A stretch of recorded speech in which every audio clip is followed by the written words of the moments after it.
Welcome in, everybody. Today we're taking a deep dive into Great Expectations by Charles Dickens. You guys sent in a ton of sources, excerpts from Dickens' biography, some really interesting literary criticism, and of course, we've got selections from the text itself. How will we use all this to figure out how Dickens' life and the world he lived in shaped this novel? It's really amazing when you look at Great Expectations, just how much of Dickens' own life we can find in there. Oh, yeah. Like, for instance, that early romance he had that, well, kind of ended badly. The woman's family, you see, they didn't approve. The classic tale of love and class conflict. Exactly. And it seems like that experience, that feeling of rejection and, I guess you could say social climbing, it left a mark on Dickens for sure. Yeah, and it's not just like a subtle theme tucked away in the background. It's right there at the forefront, shaping Pip's dreams, his fears, his whole journey. But let's not forget, Dickens wasn't just some heartbroken young dude when he wrote this. This guy was already a literary rock star. Oh, totally. He'd already published like a dozen novels by the time he got to Great Expectations. Like the man was a writing machine. It's true. He was 48 years old and at the top of his game, and he was writing during this really interesting time when literacy was like exploding, on both sides of the Atlantic. So is this perfect storm, right? Yeah. You have this crazy, talented writer who pops up at the exact moment when there are tons of new readers just dying for good stories. It's pretty incredible when you think about it. Dickens was not only writing these super popular novels, but he was also helping to define what the Victorian novel even was. Absolutely. I mean, come on, how cool is that? Oh, it's super cool. In fact, we can actually see how the novel itself evolved just by looking at Dickens's own work. Like his early stuff, Pickwick Papers, for instance, has this lighter, almost 18th century vibe. I can see that. Yeah, it reminds me a lot of authors like Henry Fielding. But by the time we get to Great Expectations, things have shifted, right? There's a darkness there, a complexity that you just don't see in those earlier works. Oh, totally. He's wrestling with all these big ideas. Social class, ambition, guilt, redemption. These are some seriously weighty themes, and they reflect the changing world of Victorian England. Absolutely. And even on a structural level, Great Expectations is so much more sophisticated. Yeah, way more. What's really interesting, though, is that Dickens actually rewrote the ending. Wait, really? He did? Yeah, he completely changed the whole trajectory of Pip and Estella's relationship. Wow, that's pretty bold for any author, Yeah. but especially for a Victorian novelist. Yeah. I mean, they had to really worry about what their audiences would think. Those Victorian readers could be a pretty tough crowd. Very true. Well, speaking of Pip and Estella, I think it's high time we entered their world, don't you? Let's do it. The novel opens with Pip. He's just a young orphan then, living kind of a rough life, right? Yeah. He's with his sister and her husband, Joe, who's a blacksmith, a really kind, good guy. Dickens really doesn't hold back when it comes to describing Pip's childhood. I mean, he talks about Pip's fear of his sister's tickler. The tickler. Oh, yeah. Basically, this cane was like a wax end that she'd use for, discipline. Oh. Not a Okay. pleasant thought. Definitely not.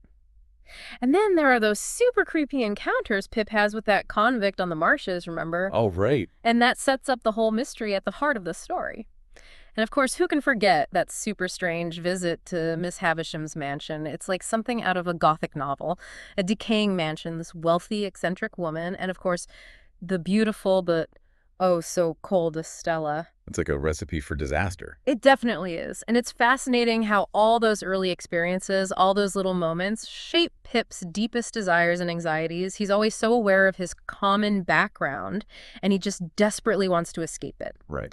And then there's his relationship with Joe. It's so complex. You have this good-hearted, simple man who loves Pip unconditionally, and yet Pip feels this urge to educate him, to improve him. It makes you wonder, is Pip really doing this for Joe's benefit? Or is he just embarrassed by Joe's simple ways? That is a good question. Is it about helping Joe, or is it about Pip distancing himself from his past? It's a really tough question, and it speaks to these big themes of social mobility and self-invention that run throughout the novel. Dickens really knew how to weave those ideas into his characters. He did, didn't he? And speaking of complex characters, can we please talk about Miss Havisham? I mean, she's such a captivating and kind of disturbing presence in the story. Absolutely. She's this wealthy spinster frozen in time in her decaying mansion. Yeah. Dickens paints such a vivid picture, those stopped clocks, the wedding feast that's been sitting there rotting for who knows how long, and Miss Havisham herself in her yellowed wedding dress. It's like she's trapped in this never-ending state of heartbreak. Oh, totally. Yeah. And as captivating as she is, she also embodies this really warped view of great expectations. Right. She's clinging to the past, using Estella as a tool for revenge against, well, men in general. It's like she's decided that if she can't have happiness, no one can. Precisely. She's a cautionary tale, a stark reminder that money and social status don't automatically equal happiness. In fact, sometimes they can be like prisons, trapping us in these cycles of bitterness and regret. It's interesting how Miss Havisham and all her warped expectations, they contrast so sharply with Joe's simple goodness. It's like they represent these two opposite poles in Pip's life. That's a great point. And Dickens is so clever about how he uses those contrasting characters, right? He places them both in Pip's world to show us that inner struggle. Pip wants to better himself, sure. But for who? For Joe. Or for Estella and those high society folks who look down on him. Yeah, good point. Especially once Pip comes into money, his behavior does a complete 180. He becomes a total snob, ashamed of where he came from, and the people who love him. Totally. Like that scene where he goes to Miss Havisham's for the first time and then comes back home and just spins these elaborate lies about what he saw. Right. I mean, he's so desperate to impress that he completely loses sight of who he really is. It's like he's so consumed by this fantasy of being rich and accepted by the upper class that he's willing to betray the people who truly care about him. It makes you wonder, is this just who Pip is? Or is Dickens saying that anyone, given the same opportunities, might fall into the same trap? That's a great question. I think that gets to the heart of what Dickens is trying to say about society. Great Expectations isn't just some coming-of-age story. It's a critique of the entire Victorian social system where money and status were prized above everything else, even genuine human connection. It's true. And the way Dickens keeps us in suspense about the source of Pip's fortune, it's like we're on this detective journey right alongside him, trying to figure out who his benefactor is. Oh, Dickens knew how to write a good mystery. And that whole mystery surrounding Pip's benefactor, it does so much for the story. It keeps us on the edge of our seats, sure, but it also symbolizes Pip's own blindness to the truth. He's so caught up in his great expectations that he completely misses what's right there in front of him. And when the truth finally does come out, well, let's just say it's a shocker. And not just for Pip, but for us as readers, too. Oh, yeah, it's a total plot twist, and it forces us to reevaluate everything we thought we knew about Pip and his journey. Suddenly, all his great expectations are exposed as, well, kind of shallow and misguided. It makes us ask some pretty big questions, like what really makes a person worthy? What does it actually mean to be a gentleman? It feels incredibly relevant even today, with our society's obsession with wealth and fame and all that. Yeah. Dickens was really onto something when he wrote this book. He's reminding us that all those external markers of success, they don't always mean that you're happy or fulfilled. Exactly. And remember, Dickens was writing during a time of huge social upheaval. The Industrial Revolution was changing everything, turning the old hierarchies upside down. Great Expectations really reflects that anxiety about social mobility and what happens when people become obsessed with getting rich. It makes you wonder, is Dickens celebrating Pip's rise in society, or is he criticizing it? Maybe it's a bit of both. I think that ambiguity is part of what makes this novel so brilliant and enduring. It forces us to think critically about our own values and what we're really striving for in life. I have to ask about all the symbolism in this book. It's like every image, every setting has this deeper meaning. The marshes, for instance, they're this constant presence throughout the story, almost like the character themselves. They're more than just a setting, that's for sure. The marshes represent this wild, untamed element. You see it in Pip, and you see it reflected in the larger society. It's a place of danger and mystery, the unknown. Kind of like Pip's own future. And then you have Miss Havisham's decaying mansion, which is like this visual representation of her broken heart and all the opportunities she's wasted. Oh, yeah, it's a super powerful image. This grand estate slowly crumbling into ruin. It becomes a metaphor for what happens when you cling to the past, when you refuse to let go. It's like a warning sign for Pip. It's like Dickens is saying, hey, look, this is what could happen to you if you let your great expectations lead you down the wrong path. Right. Even the names of the characters are symbolic, like Pip, which sounds so small and insignificant. And then Havisham, which kind of sounds like have his shame, which hints at her obsession with all the wrongs that have been done to her. It's incredible how Dickens layers all those meanings into these seemingly simple details. It's part of what makes his writing so rich and rewarding to read over and over again. You always discover something new. So we've talked about the dark side of ambition, but Great Expectations is also a story about redemption, right? Pip goes on this journey of self-discovery and ultimately realizes that true happiness isn't about money or social status. Definitely. And I think Joe is such a crucial part of Pip's redemption. He represents this constant love and acceptance that Pip so desperately needs. Yeah, even when Pip treats him poorly, Joe never gives up on him. He just sees the good in Pip, even when Pip can't see it in himself. He embodies this kind of simple, genuine goodness that Dickens seems to admire. I mean, Joe isn't perfect, obviously, but he represents this moral compass in the story, reminding us of the things that really matter: loyalty, compassion, humility. And even Estella, who's been raised to be cold and heartless, she shows these little glimpses of vulnerability. It makes you wonder if Dickens is suggesting that even she can change. That's one of the most interesting things about the novel, especially when you consider that revised ending. It offers this glimmer of hope.